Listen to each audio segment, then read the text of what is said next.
আসসালামু আলাইকুম। বিশ্বের সব থেকে উত্তেজনাকর ফুটবল লিগ হয় কোথায়? আমরা সকলেই জানি ইংল্যান্ডে। সেই ইংল্যান্ডের ইংলিশ প্রিমিয়ার লিগ, সেই ইংলিশ প্রিমিয়ার লিগের একজন প্লেয়ার যদি বাংলাদেশের জার্সি গায়ে খেলে কেমন হবে, সেইটাই হতে চলেছে দর্শক বন্ধুরা। এটা বিশাল একটা খবর, বাংলাদেশের ফুটবলের জন্য অনেক বড় একটা খবর যে হামজা চৌধুরী যে ইংল্যান্ডের প্রিমিয়ার লিগ খেলে, সেই প্লেয়ার বাংলাদেশের জার্সি গায়ে খেলবে। আজকে বৃহস্পতিবার সন্ধ্যার সময় বাংলাদেশ ফুটবল ফেডারেশন এবং হামজা তার অফিসিয়াল ফেসবুক পেজে বিষয়টা জানিয়েছে। হামজা দীর্ঘদিন ধরেই ইংল্যান্ডে বসবাস করছে এবং বাংলাদেশের বংশোদ্ভূত হামজার পরিবারের নাম দেওয়ান চৌধুরী। এই দেওয়ান চৌধুরী পরিবারের সদস্যরাও চাইছিল যে হামজা বাংলাদেশের জার্সি গায়ে খেলুক, কিন্তু ওই যে ইংল্যান্ডে খেলে এবং ইংল্যান্ডের নাগরিক, তার আসলে এত সহজে সে একবারে বাংলাদেশের জার্সি গায়ে দিতে পারবে না। বিভিন্ন জটিলতা আছে। এই জটিলতা নিয়ে অনেক দিন ধরেই হামজা এবং বাংলাদেশ ফুটবল ফেডারেশনের কর্মকর্তারা প্রচেষ্টা চালিয়ে যাচ্ছেন। প্রথমত যে বিষয়টা ছিল পাসপোর্টের বিষয়, সেই পাসপোর্ট ইস্যু সমাধান হয়েছে।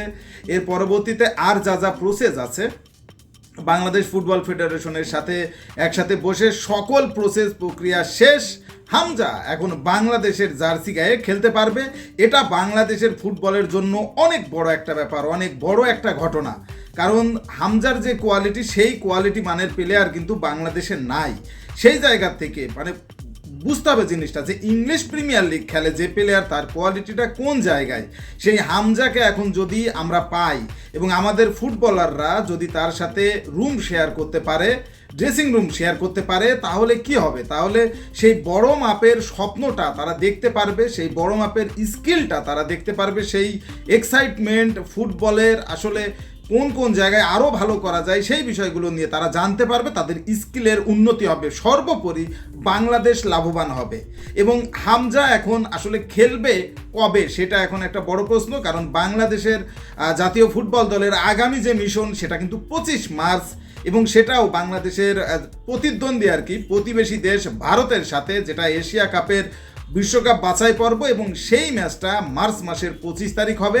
সব কিছু ঠিকঠাক থাকলে হামজা কিন্তু আগামী মার্চ মাসের 25 তারিখই বাংলাদেশের লাল সবুজ জার্সি গায়ে দিয়ে মাঠে নামবে। এবং এটা আসলে দেখার জন্য আমরা সকলে খুবই এক্সাইটেড হয়ে আছি যে আসলে হামজা কেমন খেলে, এবং হামজার মতো একজন প্লেয়ারকে বাংলাদেশ ফুটবল পাওয়াতে বাংলাদেশের ফুটবলের জন্য অনেক বড় একটা পাওয়া হলো। এবং আমি মনে করি এতে করে বাংলাদেশের ফুটবল অনেক দূর এগিয়ে যেতে পারবে। ক্রিকেটটা যত দূর এগিয়ে গেছে, যেমন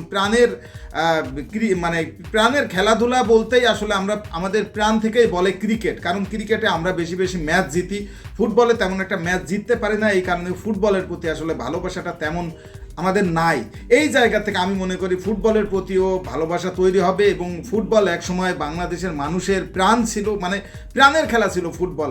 সেই জায়গাটাই আবার ফেরত আসবে আমি মনে করি এটা। এবং হামজাও অবশ্যই চাইবে তার 100%টা দিতে। সব মিলিয়ে বাংলাদেশের ফুটবলের জন্য অনেক বড় একটা খবর যে হামজা চৌধুরী বাংলাদেশের জার্সি গেয়ে খেলতে পারবে, তার আর কোনো বাধা নিষেধ থাকবে না, এবং বৈশ্বিক কোনো বাধা নিষেধ থাকবে না। ইনশাল্লাহ আগামী মার্চ মাসের 25 তারিখেই বাংলাদেশের জার্সি গেয়ে হামজা মাঠে নামবে। এই খবরটা শোনার পর কেমন লাগছে তোমাদের, অবশ্যই সেটা কমেন্টসে জানাও।